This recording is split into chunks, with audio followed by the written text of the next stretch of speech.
On va poursuivre vos commodes du jour avec le blé dont les cours sont plombés à court terme par les bonnes récoltes russes et australiennes.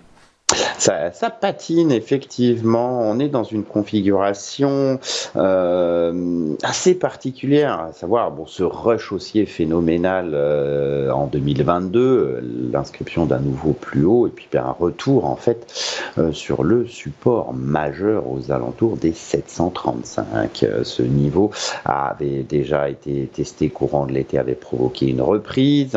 On revient pour une troisième fois sur ce soutien qui doit toujours contenir les phases de correction et permettre un retour progressif des acheteurs. À ce titre-là, on surveillera le niveau aux alentours des 800.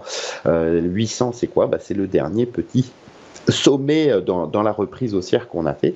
Et effectivement, le débordement de cette résistance permettrait un retour progressif sur les 948, le haut de l'intervalle. Alors le niveau, il ne faut pas le prendre vraiment, pas parce qu'on clôture à 734 qu'il faut considérer une invalidation. On voit bien qu'on a déjà fait plusieurs fois des mèches légèrement sous ce soutien. On peut même aller faire un petit excès avant éventuellement de redémarrer.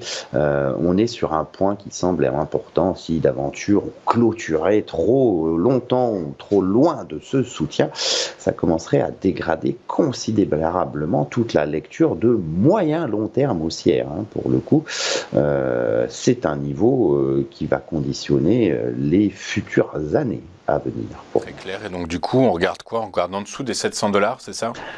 Si effectivement on clôture sous 735,50, on a encore un petit point un peu litigieux qu'on peut aller chercher en mèche baissière aux alentours des 677, sous cette moyenne mobile à 200 semaines qui était anciennement résistance et qui est devenue support et qui est maintenant ascendante. Si on cassait d'aventure cette moyenne mobile longue, ça remettrait en cause quand même pas mal de choses dans le scénario aussi.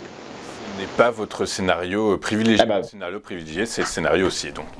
Pour l'instant, non, tout simplement, effectivement, j'ai un niveau de support qui tient, qu'on travaille. Alors je serais un peu plus confortable dans mon hypothèse si effectivement on franchissait ces 800 qui permettrait une accélération haussière et qui confirmerait en fait tout simplement que les acheteurs sont toujours présents. Donc effectivement au-dessus de 800 j'ai un beau signal, que ce soit à court terme, et j'ai une confirmation de moyen terme intéressante.